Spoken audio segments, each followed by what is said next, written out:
good afternoon, and good evening everyone. Welcome back to my channel. Welcome back to Untold Anime. And today, yes, let's go to episode 78 na ng ating Voltes 5 Legacy. And as I know, kung na-upload ko ito is tapos na yung Voltes 5 Legacy natin. Pero as I promise, tatapusin pa rin natin ang Voltes 5 Legacy kahit tapos na nga.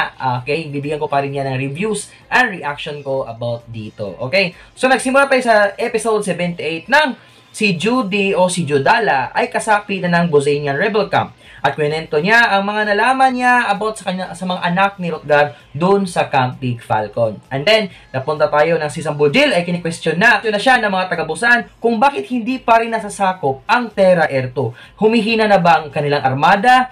At sabi naman dito ni Sambojil, mali lang yung taong na ipadala niya, which is si Zardos. So, yun yung ginawa niyang excuse para sabihin okay pa rin ang kanilang armada o ang kapangyarihan ng Busan sa buong universe. And then, dito, si Zardos, palulusubi na ang mga flying saucers doon sa Bosanian Rebel Camp. And then, here we go again with Mark's jealousy and negativity about Jamie's relationship to Steve.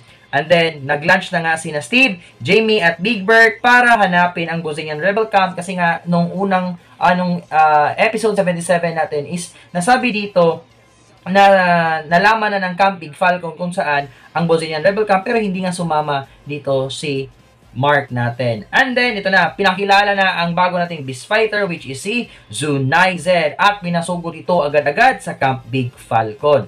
Tapos, dito pa nga sabi pa ni Oslak dito na bakit daw doon papasugurin si Zunaizer sa Camp Big Falcon. Tapos sabi nito ni Zardos na nawawala daw yung believe niya kay Oslak kasi hindi daw naisip ni Oslak na kung si Zunaizer ay doon atake sa Camp Big Falcon ay babalik yung lumabas na mga Voltes team na sina Steve, si Big Bird at si Jamie para pumunta sa Bosanian Rebel Camp. So, wala maglilikas sa Bosanian Rebel Camp, so mananalo pa rin sila at matatalo nila ang Bosanian Rebel Camp na kahit na matalo ang kanilang Beast Fighter o ganun. Basta ang sabi ni Zardos is magiging win-win situation pa rin sa part niya. And si Steve, Jamie at Big Bird ay pabalik na nga ng CBF kasi nga nalaman nila na sinusugod na sila ng bago nating Beast Fighter na si Zunaizer. Tapos ito nga, ang plastic pa dito ni Oslak nang sinabi niya na magaling daw si Zardos magbigay ng orders or gumawa ng techniques or tactics sa isang laban.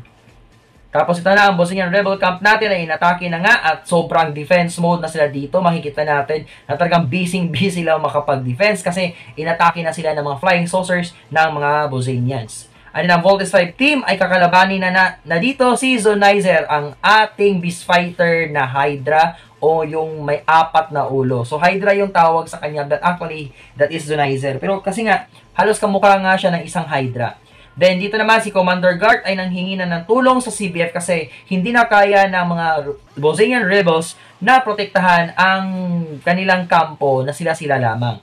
And then ito na, full force attack ng flying saucers natin at full defense mode naman si Rutger dito na makita natin na mayroong hawak na malaking cannon si Rutger dyan na dinidepensahan ang kanilang kampo.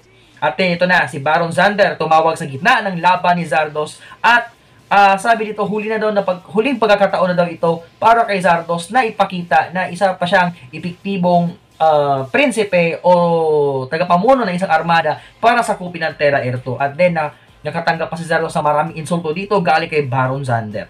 And then ito, si Dr. Hook, pinaalam na sa Voltes 5 team na nangangailangan din ng tulong ang Bosanian Rebel Camp doon sa kampo nila. And then, doon nagtapos ang ating episode 78 natin. Ayun, maraming nangyari, pero yeah, kung isa-summarize natin, dalawang part dito ang naglalaban. At yeah, or dapat depensahan pala ni Voltes 5 which ang Bosanian Rebel Camp at ang CBF. Tapos nandito pa yung yung bagong Beast Fighter natin na mukhang malakas din, si Zunaizer. As I know, armor din dito si Zunaizer, so hindi siya madaling tapusin. So talagang kung lalabanan siya ni Voltes 5, talagang matatagalan pa bago matalo ni Voltes 5. So ang question dyan is, kung matalo ni Voltes 5 si Zunaizer, is nandun pa ba o buhay pa ba ang mga Bosanian Rebels doon sa kampo nila? So yun yung hinahabol ni Voltes 5 dito. So oras ang kalaban nila para masave pa nila ang Bosanian Rebels, which is nandun din si Dr. Armstrong, na papa ng 3 Armstrong brothers. Okay? So yun lang yung nangyari sa ating episode 78 natin. And yeah, konti na lang, talagang maaabot ko na yung katapusan ng Voltes 5 natin. So, yeah, let's see what will happen next time, okay? So, that's it for now, guys. Thank you so much for watching. At kapag nagustuhan nyo ang itong klaseng content and videos natin, please do consider to like, share, comment, subscribe, and please hit that notification bell para ma-inform pa kayo sa susunod natin na mga videos and content. So, that's it for now, guys. Thank you so much. Good morning, good noon, good afternoon, good evening, good night. Jake De La Paz signing off, and Uncle Anime signing out. Let's bolt till next time, but for now, let's bolt out. Bye!